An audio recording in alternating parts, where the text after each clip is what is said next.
we host. So if you are not comfortable with your videos being taken or with anything else, please be aware that we have started recording, and if you don't want to show your face, you don't have to, but yeah, just keep that in mind. Thank you very much, Hacer. Whenever you want, you can begin. Okay, thank you, Paulo. Now, I think I can start. Okay. As you see, the title of my study is about English language instructors' perspectives about their self-efficacy on G topics. For this presentation, I'm going to focus on a review of the literature, of course, starting with the introduction.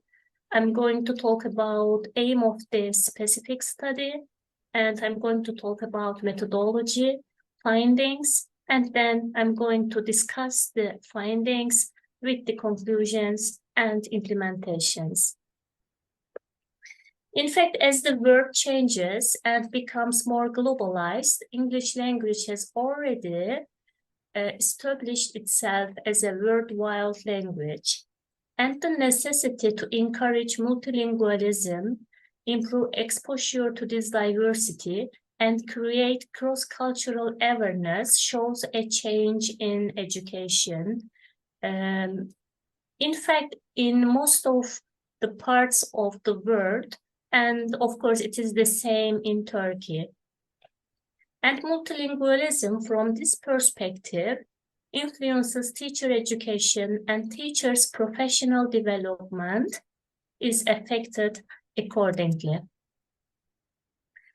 The needs require new goals, as Galloway and her colleagues stated, because multilingualism is now the norm, and if a learner's goal is to learn how to function in multilingual contexts, then, of course, an English language, we mean, curriculum focusing on target language structures and fixed native norms is not aligned with such a goal. So we need a change, in fact. In English language teaching, there is a need to minimize the gap between what the teachers now teach and what they should be teaching in English classrooms. From this perspective, the term global English language teaching refers to a broad range of disciplines which confront monolingual and monocultural ELT. I really like this explanation. I think this is the case in most of the countries around the world. So there is a need to identify and describe English language teachers' perceptions in terms of their self-efficacy. I mean, how effective they are on global English topics. So I try to clarify their perceptions about G topics, and I try to shed light on English language teachers' perceptions about how effective they find themselves in terms of their own practices and teaching styles in the classroom in relation to global Englishes. So my research questions were, what are English language teachers' perceptions about global Englishes?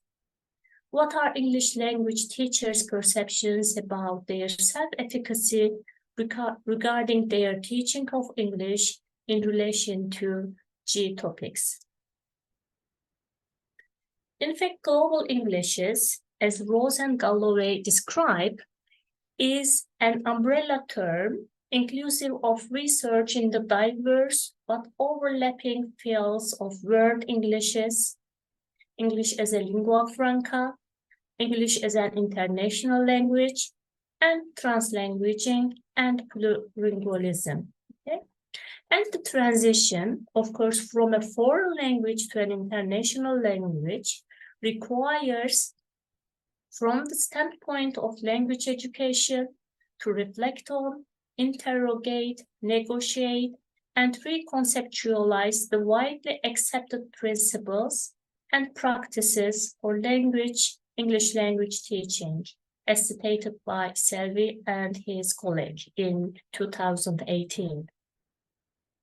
And the major principles and practices in terms of G pedagogy inform how the teaching and learning of English can be done in such a way as to sustain linguistic diversity while providing equal access to the acquisition of English. This is also very important, I think. So this table is really important because here we can see the shift from bare English language teaching to global English-oriented language teaching. As you see, for ELT, the target interlocutor generally includes native English speakers, but for GLT, we see native English speakers as well as with non-native English speakers. Again, for the owners, native English speakers and non-native English speakers are included for GLT. Again, for the target culture, fluid cultures are important because it stresses the intercultural sensitivity. And for teachers, especially for ELT, we generally know that non-native English-speaking teachers, same as the first language, and native English-speaking teachers are very welcomed. But for GLT, we see non-native English-speaking teachers as well as with native English-speaking teachers. So there is a kind of, let's say, friendship between non-native English-speaking teachers and native teachers. For the norms, for ELT, we have native English and concept of standard English. So maybe we have to put quotation for this standard English. But for GLT, what is important is the diversity, okay? Flexibility and multiple forms of competence.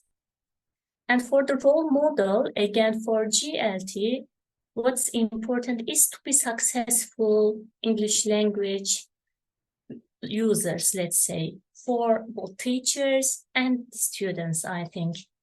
For the materials, again, what's important is to have native English, non-native English, English as a lingua franca, and English as a lingua franca communities and contexts. Again, the language is seen as a kind of resource, and it is underpinned by an inclusive. Here, the word inclusive is very important, and global English's perspective. So, teacher, educators, and teacher education programs play a very important role in this process, in this reframing language, learning, usage, instruction, and identity in the classroom. And specifically, you see some items here for the preparation of second language teachers, especially qualified teacher educators who are knowledgeable about G practices and have classroom experience. Within the structure of G framework, teacher education process strengthens the relationship between teacher learners' previous lives, present circumstances, and future orientations. And with respect to their intended educational environments, teacher learners and their practices need to be developed and addressed. Okay, I'm just waiting for the next slide, but it doesn't move. I don't know, maybe because of the connection.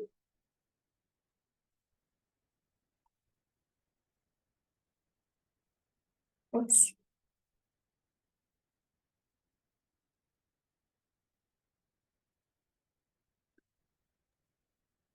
It doesn't move, I'm just waiting. No worries, Hacer, take your time. Okay, thank you, Paula.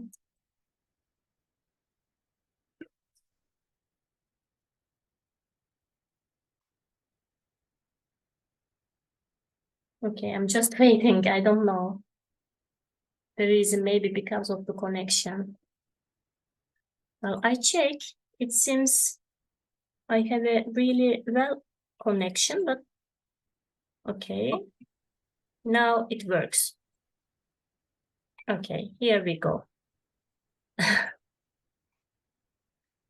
So here you see a model which was developed by Bayurt and Sfakes. And this model, in fact, explains us three important phases in analytically designed G-informed, or let's say G-aware teacher education programs and courses.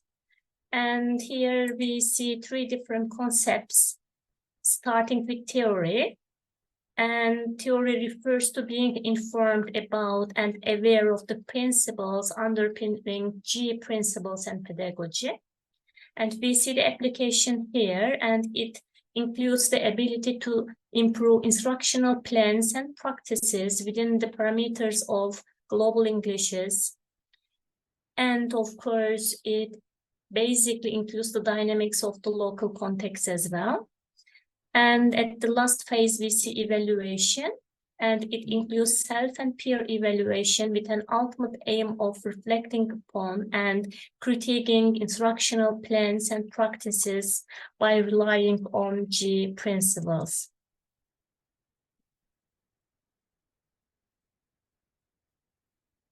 Okay, I have to wait again, it doesn't work. It just takes time. Okay. So let's start with the methodology now. So with the purpose of contributing to the prior literature, this study is intended to explore English language instructors' perceptions about G topics, and a survey with open-ended questions as a qualitative data collection tool, and 3 focus group discussions were used to frame the findings in the study. And the data collected from open-ended questions and focus group discussions were qualitative, so qualitative content analysis was used as the primary method of data analysis. For the participants, I studied with 46 English language instructors from different state universities in Turkey. And all of them are non-native speakers of English, and they work at schools of foreign languages, and they have been selected according to the purpose of the study, as they meet certain practical criteria, such as geographical proximity, and whether they were available or not at a certain time, easy accessibility, and the willingness to volunteer in the study.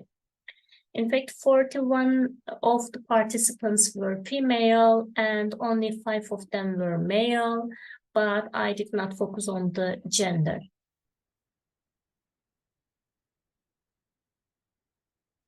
For the findings, I studied separately under 2 main titles, and the first title was about English language instructors' perceptions about their awareness of G topics. And second and the last subtitle was about their perceptions about their self-efficacy on G topics. So these are the categories for the first title, and these ones are basically related to their awareness of G topics. And 3 categories, as you see, I found 3 categories. The first one is about the variations of English. The second one is about the roles of English, according to their perspective, of course. And the last one about being native or non-native. In fact, 18 of the participants out of 46 just said that they were knowledgeable about different variations, but mostly referring to American and British versions because of the course books. And they said they had some questions whether to follow standard rules but they generally told me that they mean grammar rules to teach English. 12 of them just said that they have information about various dialects and accents of English. They know different dialects and accents, but they insistently said that they just have a need to follow a standardized route to teach English because of the curriculum and the exams, because of the exams.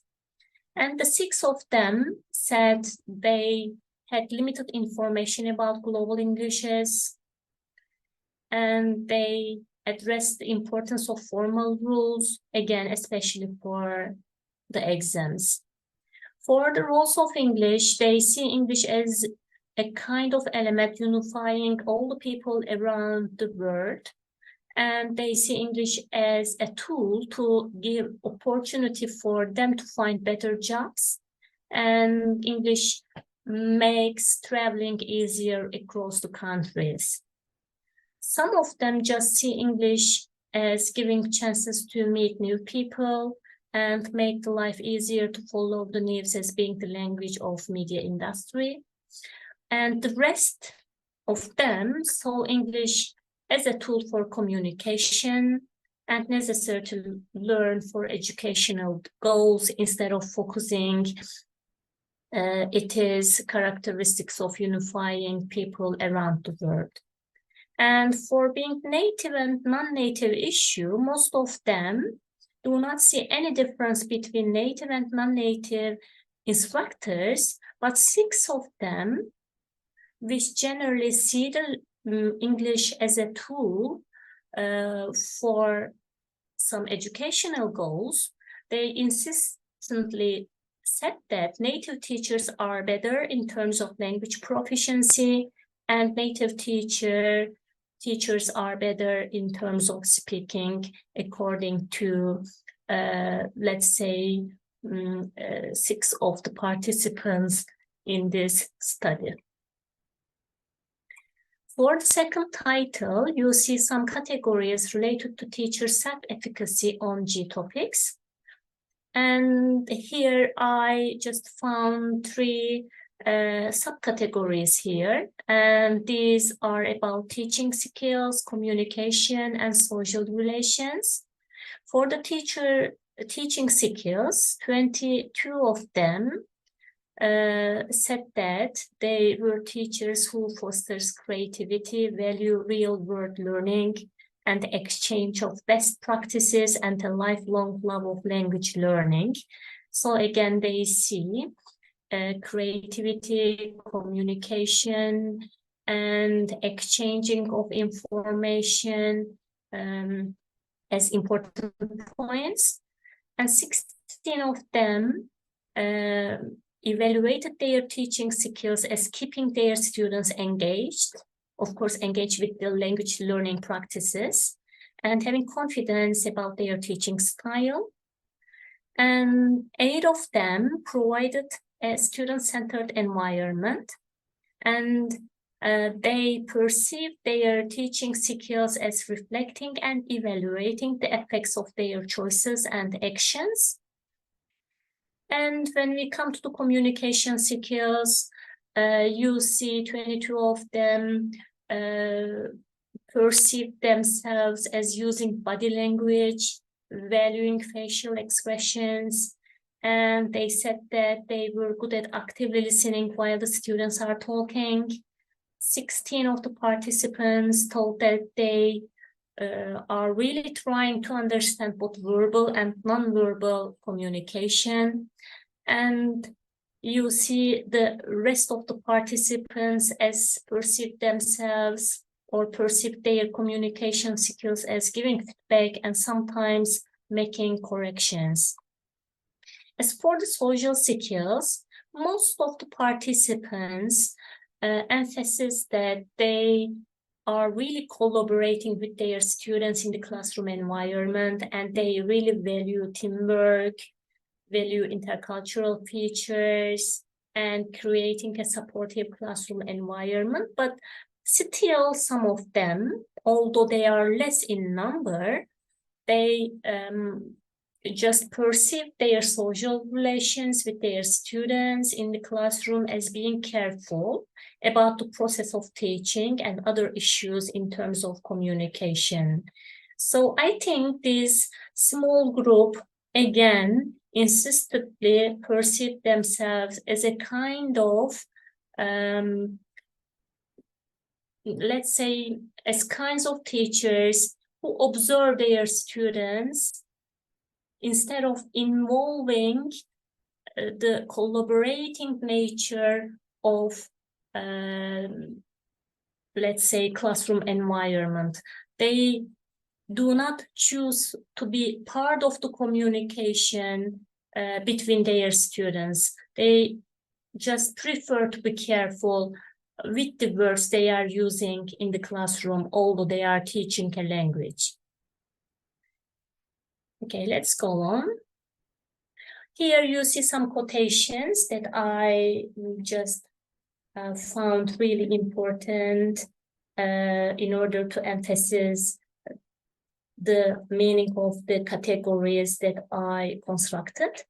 One of the teachers said, as a teacher, I know myself. I'm not in a position to master English neither in my life nor in my classes. Still, I strongly believe that it will be easier for us to prevent misconceptions if we have the capacity to communicate with people in a straightforward but clear manner. I think this quotation shows us that communication is more important than the rules, I think. Okay, let's have a look at the second quotation, taken by one of the participants again. In fact, she said, being aware of global Englishes, I feel myself more confident as I know I will be understood by anybody in the world who speaks English well enough. I think I agree with this quotation to some extent. Not to some extent, I agree with this one. And let's look at the third one. In order to effectively teach English, teachers must carefully consider their students' needs and motivations. Communication is important, but for students, exams are more important for their future in our country. I think all the teachers need to follow a structured plan to teach English to be clear for all the students. Yes, this is the fact in most of the country maybe, but it is the fact in Turkey as well. Let's look at the last quotation. The function of the language is to convey meaning. However, I learned English with rules, and now I'm teaching English focusing on grammar. You see, the teachers just feel a need to teach language focusing on some rules for the sake of exams, because in most of the countries, students need to show that they are proficient according to exams. So that's why in the case of classroom, the teachers need to focus on grammar, I think. I think we all need a kind of professional development program to improve our practices in our classrooms. Moreover, topics like global English can be taught at university level and included in teacher education programs. I think this summarizes the case in our country, at least in our country. So, the main goal of this study is to uncover the instructors' perceptions and opinions in terms of global Englishes. And most of the instructors, as the categories showed us, are aware of global Englishes and value communication more than they value teaching.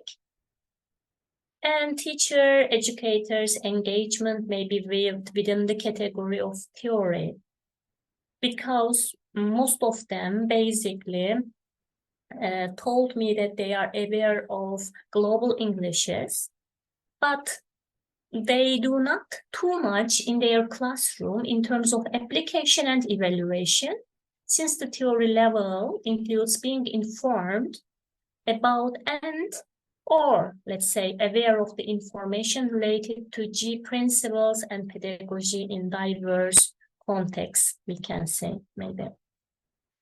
And within the scope of second language teacher education, teacher educators have a special role and importance since they are the primary stakeholders involved in and charged with a series of tasks and roles, including organizing, implementing, and designing or redesigning the programs that prepare teacher learners for their future professional tasks. In fact, few publications have reported on how global English as language teaching is being included in teacher education. It is the same in our country, and fewer have provided practical examples of how to implement global English as language teaching in teacher education, as also stated by Rose et al. In 2021. And Bukhari called for incorporating GLT within teacher education to overcome the mismatch between how teachers traditionally teach English and how people use English globally. In fact, the findings showed that although participants welcomed the idea of including a global dimension in their classrooms, they were confused about how to plan their own teaching practices. I think this is really important.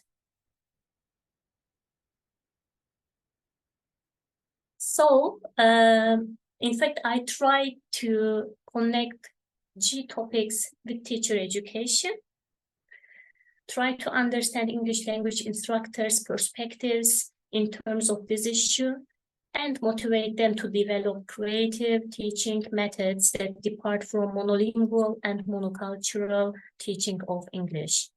And it is significant to reconsider predetermined standards, which are strictly established assumptions about language and conventional ways to language teaching, learning, using, and communication when it comes to connecting global Englishes with teacher education.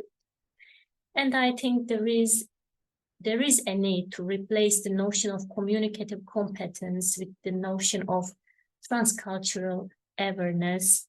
Of course, we can discuss this, but I think I agree with this quotation as a teacher, as an instructor. So the findings underline that the instructors at most were aware of G and had a tendency to perceive G topics in relation to communication, intercultural sharing, exchanging information, as you may remember from the categories, understanding others, and giving opportunities to meet new people. These are all the roles of English for them. Still, some of the instructors still value grammar structures to make their teaching be effective, as they believe that being successful in exams is really important and more important than just teaching English for the purpose of communication, because in a way they have to pass some exams in order to achieve their objectives. And there are also different perceptions in terms of being native or non-native. Some of the participants think that native teachers are better in terms of language proficiency. And of course, they just stress in terms of their speaking skills. Although English language instructors had positive perceptions towards GLT, some of them are still attached to native speaker norms, we can conclude. And once again, this study underlined English language instructors' awareness of global English as language teaching related issues. And some participants were noted as being ready to move towards GLT-informed pedagogies. As for the implications, I can say that organizing professional development programs once again should inspire teachers about G topics so that they can give their students more chances to improve their understanding and practices which are really vital for today's world. And this study provides insightful viewpoints on the feasibility of incorporating GLT ideas into the development of new curricula and teacher training programs in Turkey, I can at least say. And there is a need to encourage teacher educators, curriculum developers, and policy planners to draw on global Englishes and recognize the significance it has for English language teaching and teacher education, which have really close relationships together. Okay, in fact, this is the end, and here you see my references. In fact, these are only the some of them. Of course, it was a long way to collect the data, analyze them, read the literature, but if you are interested, you can just have the links here if you want to just read some of them. So this is the end. Thank you so much for listening to me. If you have any questions, maybe we can discuss together. Right. Thank you so much, Hacer. Definitely, very, very interesting presentation. Again, something that I'm very interested in. We lost some people from during the presentation because they said in the chat they had to leave. But anybody of the people who stayed would like to ask something to our presenter. Otherwise, okay, Gulnisa raised her hand. Hi, hello everyone. Do you hear me? Yes. Thank you very much, Hacer. I'm not sure if I pronounce your name. Hacer. Yes. Hacer. Okay, great to meet you, and thank you very much for sharing your research. It is so similar to the ones that I conducted and also presented here on ELINet. So many of the ideas really resonate with what's happening now in Kazakhstan, where my study was conducted and published. So my question is really perhaps beyond the scope of your paper, but still it's a relevant question. So I'm really curious about the context in Turkey in terms of preparation, so teacher education preparation, I mean. So in terms of curriculum, let's say this is initial teacher education, and we are preparing English language teachers. So currently in Turkey, what is the curriculum like? Do you design it based on G-informed curriculum ideas? I mean, I'm just curious about what's happening in terms of teacher curriculum there. Okay.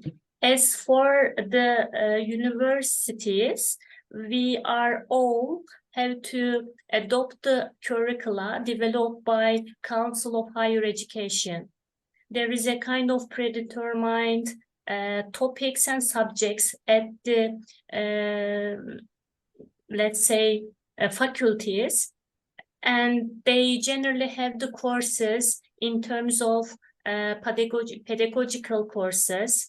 Some of them have a little bit of literature, and basically they are all about English language teaching and linguistics, as far as I have read and know.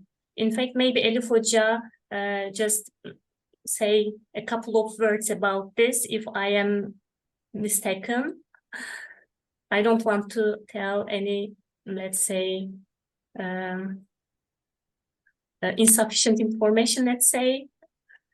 This is the way. We have a kind of predetermined curricula, and Council of Higher Education should just decide, discuss, and the faculties have to obey all the courses. Of course, we have many professors at the Faculty of Education. They decide the content of the courses, but we have many courses in terms of ELT, linguistics, literature, but G topics are not included in teacher education programs directly, I can say. Let me add to this then. Thank you so much, Hacer Hocam, for this great presentation and your comments. Gülnisa Hocam, this is indeed something not very regularly organized, but we see such courses at universities, teacher education programs. For example, my PhD thesis was about this, about the first course included in the teacher education curricula. There are courses, and Higher Education Council indeed tried to centralize this and included words, Englishes and culture, something like that, as a course in all pre-service teacher education programs some years ago. But this was then changed.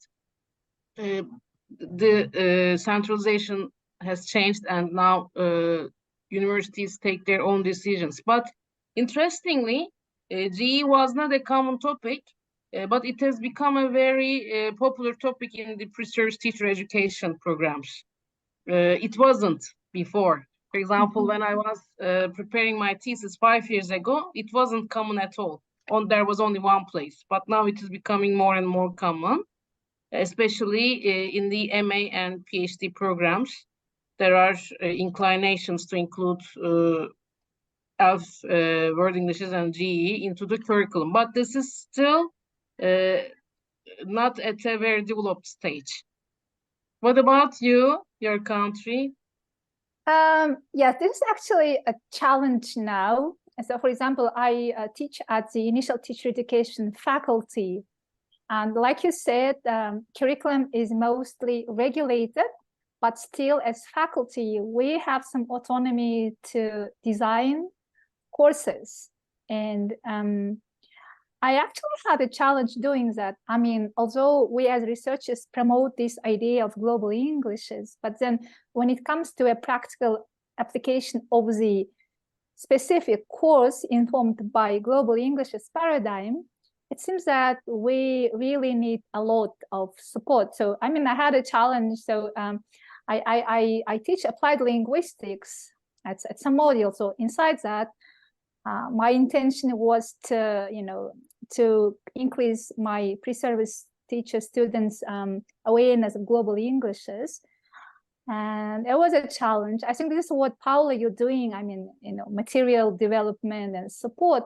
So I'm really curious of successful examples of how we can, implement what as research we are not trying to promote in terms of practical curriculum. So if you know any, I'll be just, very glad to hear. Yeah, but Yasemin Bayurt, and she is the first one who has arranged such a course, and it has been active for years.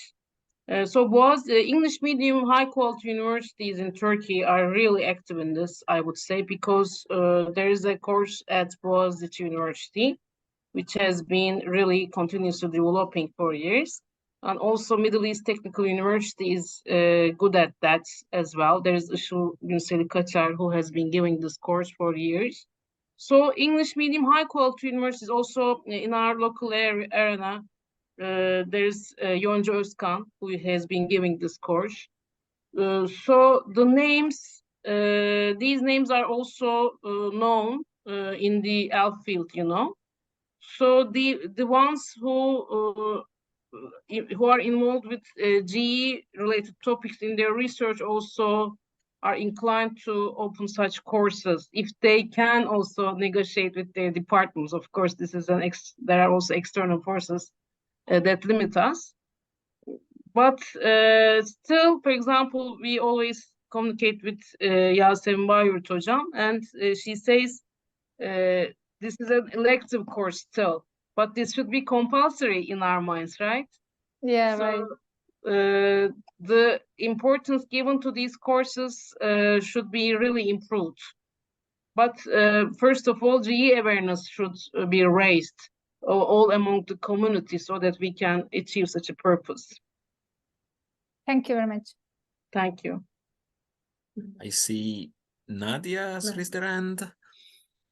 Yes. Hi, yes, thank you. So Hacer, first of all, I thank you also. That was a very cool presentation. I was very interested in it. And I'm happy to say that after my presentation a couple of weeks ago and recently, I've actually narrowed down the topic of what I would like to do for my research. So thank you, Paulo, for your help as well. But what I want to know, I'm very interested to find out whether any of the research in Turkey specifically has been focused on GE in secondary schools. So I think that the curriculum is obviously completely different, but I'm interested to know whether it's applicable to secondary schools. I wonder what you think. Well, if you ask my opinion, I think it should be included in the curriculum because it's really important. I think not only secondary school, but also primary school, maybe kindergarten, because the students and the teachers shouldn't be ashamed of the mistakes they are making while speaking. It should be, as my teacher Elif Hoca said, it shouldn't be an elective course at the university level. All the teachers should have the consciousness or the awareness of global Englishes.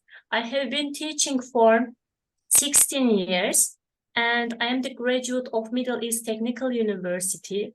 It was about, let's say, 16 years ago, and when I was a university student, I didn't have any elective course like global Englishes, English as a lingua franca, English as international languages, although my university was English medium instruction, although it is a really prestigious university. What I mean is that, yes, it should be inserted, but in Turkey, unfortunately, we are at a kind of stage that these kinds of topics are still elective, and the teachers, just by the help of the professional development programs, tries to gain knowledge about how to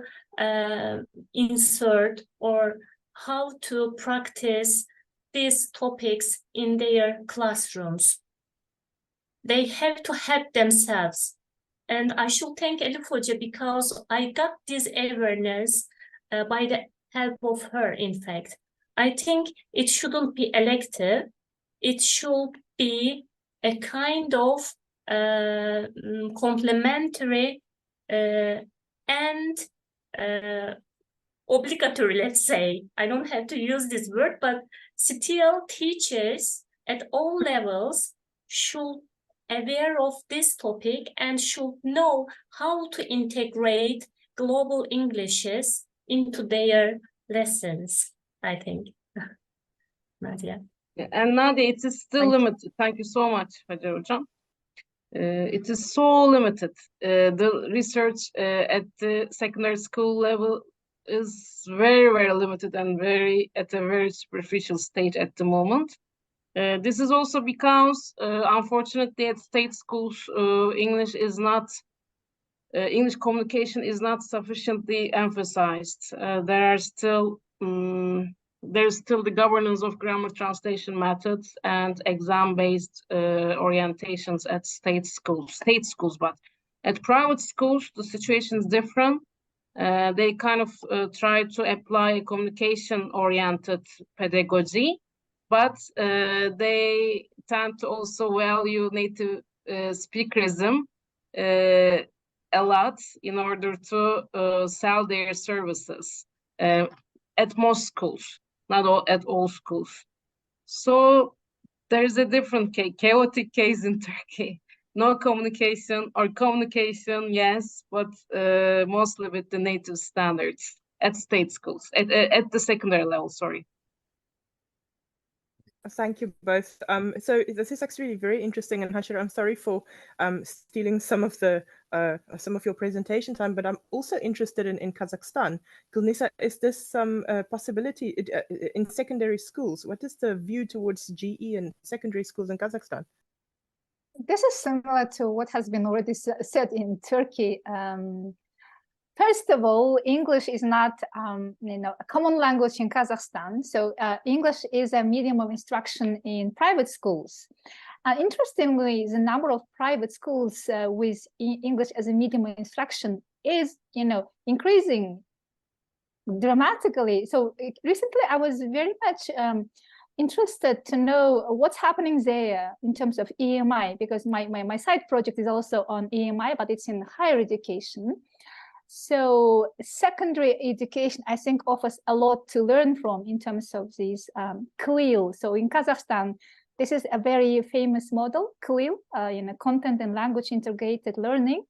So those schools where English is a medium of instruction, they practice this model, but of course it has its own, negative effects, some setbacks, and so on. So this is getting attention from research nowadays. But in mainstream state schools, English is a taught subject. And furthermore, the state curriculum regulates, and it explicitly says that English, the outcome of English learning is that the learners have to speak like native speakers.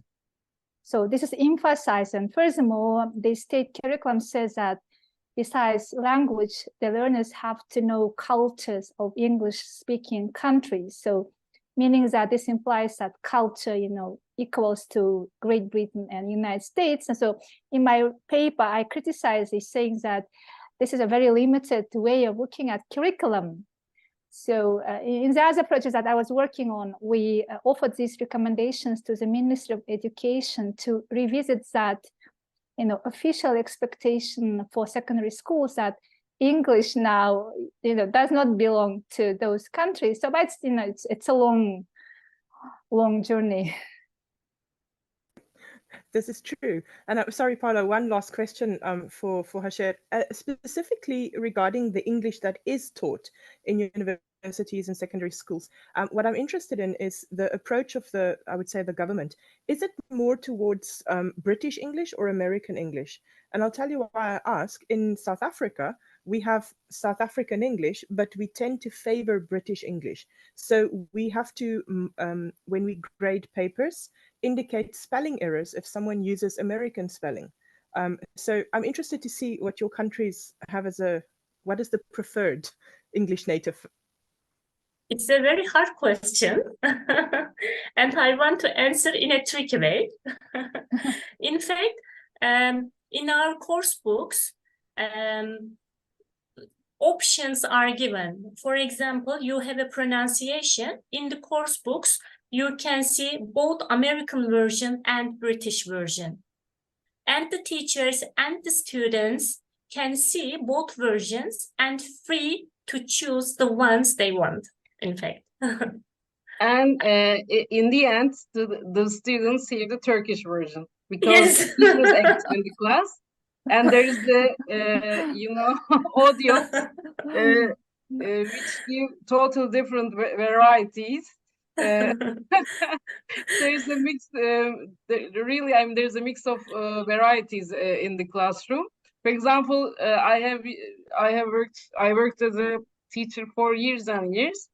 You speak to the students with your own variety, but suddenly you turn on the audio and they listen to a total different variety. And this is something, and normally we didn't verbalize what variety to choose to the students, as we weren't aware at that moment.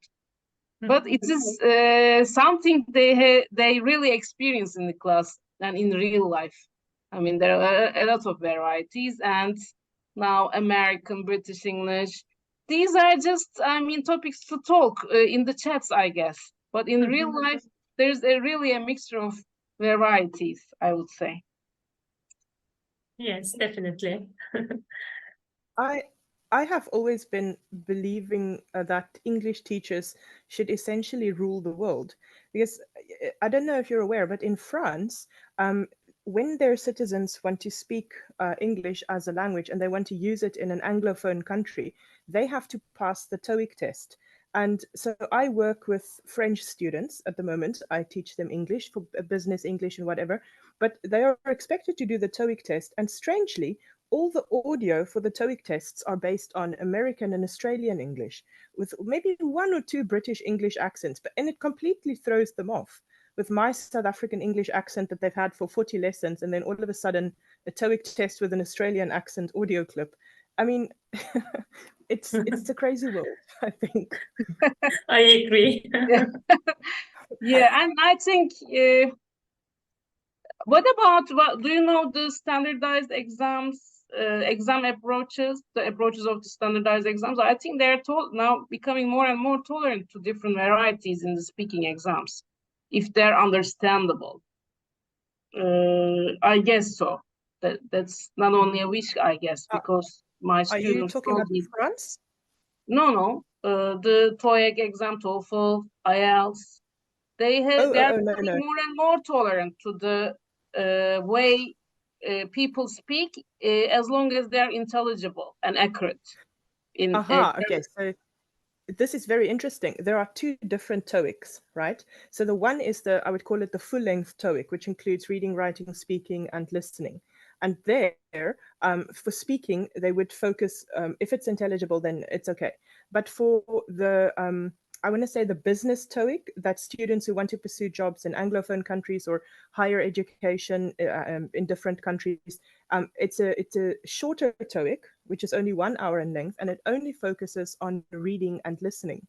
And while I think that's great, you are giving them only 2 categories to focus on. The listening section is still very much only focused on, I want to say, native accents from Anglophone countries. I didn't mean the listening one.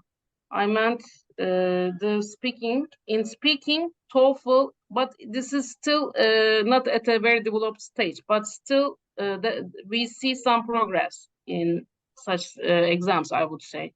Do you agree? I don't know, but my students tell me, I mean, in TOEFL and in IELTS, people are becoming more tolerant to only accents though.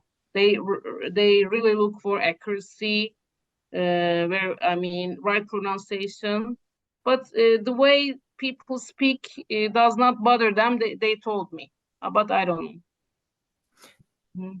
Yeah, so definitely TOEFL and IELTS, yes, the tolerance is, I would say, better, but TOEIC, no. We all know that the French are, they're not good with change. So they believe that this is the best test for them. And so TOEIC is very much still the way it used to be. That's maybe because I used to give TOEIC lessons. That's not a very popular exam, you know. It's not rarely, but it's not so commonly used.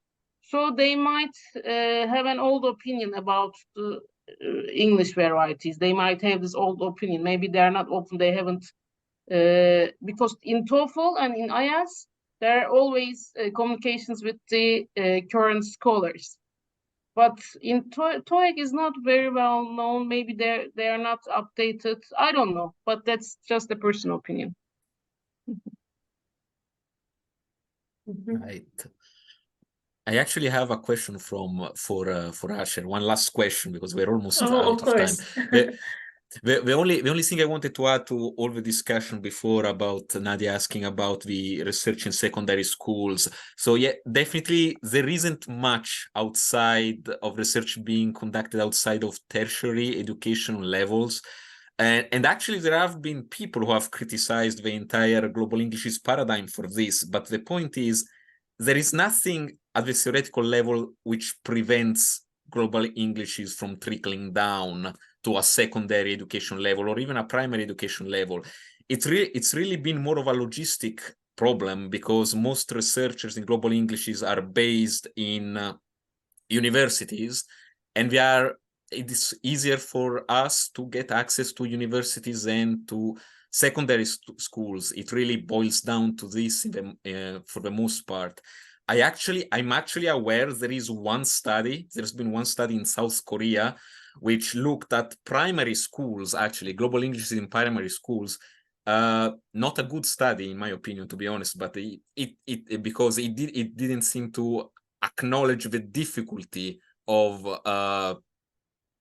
of trying this approach to a completely different context than what it has been applied before. But theoretically, yes, it is possible. But yeah, so if you are willing to conduct in secondary schools, people will love it, because again, there's people who say, oh, but ELF, it only focuses on universities, blah, blah, blah, blah. That's because we can't access them, not because we are biased against those contexts. But anyway, one last question for Hacer. Very nice presentation again. One thing that I was really interested in was when you mentioned something from Baker's intercultural awareness framework. You mentioned something about emphasizing that way of approaching culture, as opposed to things like what Gulnissa was saying, that there is still a focus on teaching the fixed native cultures of Anglophone countries, perhaps even a stereotypical version of it, not the actual culture that you find in, because what I see in Glasgow is definitely not what they teach you in an English culture book. And indeed, I'm making a study on this, a side study, in addition to my main project with my supervisor.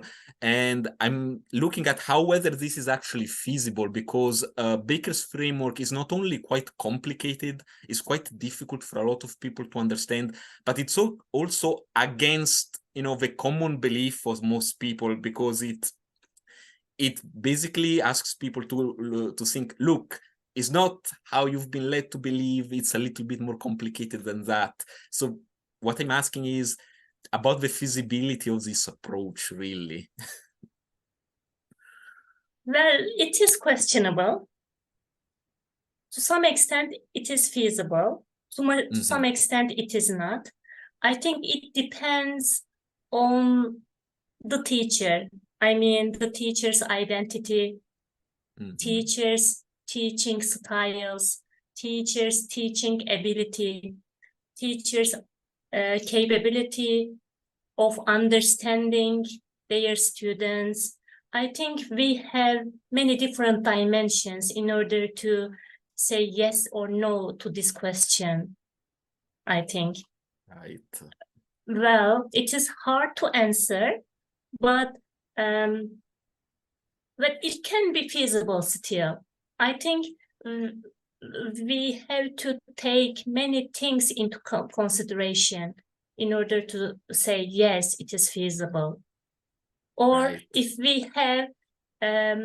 we do not have enough material, if we do not have qualified teachers, if we do not have students who are interested and motivated, if we do not have encouraging curricula, if we do not have the positive atmosphere, then it is not feasible, of course.